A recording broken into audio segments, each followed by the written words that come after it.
Hello friends, welcome to Finwise financial education. दोस्तों, नया NFO आया है आईसीआईसीआई प्रूडेंशियल का IT ETF. IT stands for information technology which is backed by a Nifty IT index. ETF is basically exchange traded fund, so it will act as a kind of stock। ये उन्हीं लोगों को वही लोग ले सकते हैं जिनके पास में डीमैट फॉर्म में डीमैट अवेलेबल है और इसको डीमैट फॉर्म में होल्ड किया जा सकता है। एनएफओ का पीरियड रहेगा 12 अगस्त टू 17 अगस्त और ये जो एनएफओ है इसमें मिनिमम इन्वेस्टमेंट अमाउंट रहेगा 5,000 का। This fund will track Nifty IT index. This index was constituted way back. इसका जो बेस लाइन डेटा है that date is 1 January 96। This index constitutes 10 top IT stocks. इस इंडेक्स के जो टोटल रिटर्न्स रहे हैं लास्ट 24 ईयर्स के, those returns are 24% only and it has given a huge return over the period, जिसमें .com का राइज, .com का क्रैश और उसके बाद का जो आईटी का बीच में जो रैली चला था, ये रैली कंबाइंड इंक्लूडेड है। So friends, this sector as such holds a lot of potential.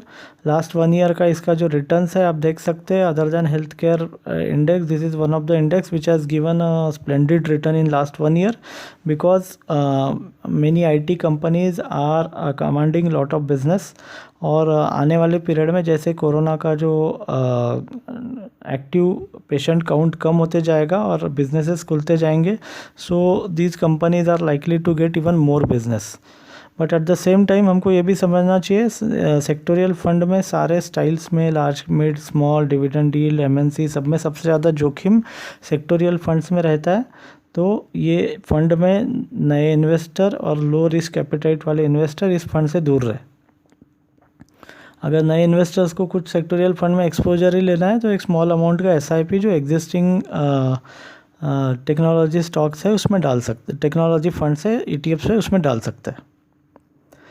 Friends, ये जो इंडेक्स है इसके top 10 constituents are the top 10 big IT companies. top 4 IT companies which form a part of this index are Infosys 29%, then TCS is 23%, SCL is 10% and Tech Mahindra 10%. These 4 companies constitutes to 70% of the total index। और बचे हुए जो players है वो players में आते हैं Tech Mahindra, SCL technologies, Infoedge, Larsen and Toubro, Mphasis, Mindtree and NIIT technologies. ये मिला के ये 10 स्टॉक्स का इंडेक्स बनता है। दोस्तों, ये जो फंड है इसमें इसका स्टैंडर्ड डिविएशन काफ़ी ज़्यादा रहा है। सिंस इंसेप्शन इसका जो स्टैंडर्ड डिविएशन है 35 रहा है और लास्ट 1 ईयर का भी 31 रहा है। इसका मतलब ये है कि there is a lot of volatility in this fund.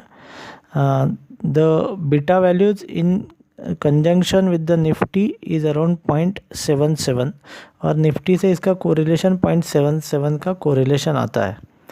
मतलब ये जो फंड है ये if you want to diversify a portfolio then you can diversify to the extent of 77% from Nifty.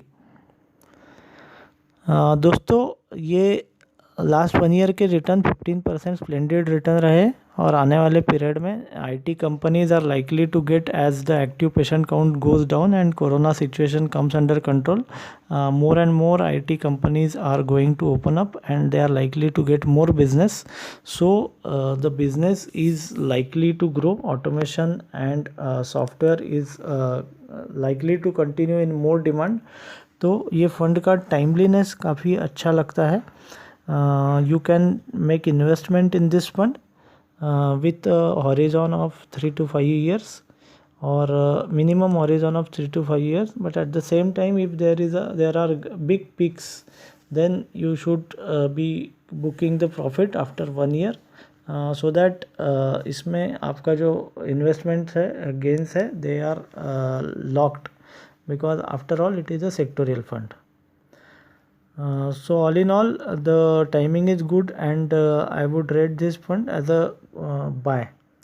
You can invest this fund with confidence और आपके portfolio में आप एक बार चेक कर लीजिए, अगर आपके पोर्टफोलियो में ऑलरेडी आईटी स्टॉक का होल्डिंग काफ़ी ज़्यादा है तो don't buy this fund, else this is a good buy for you.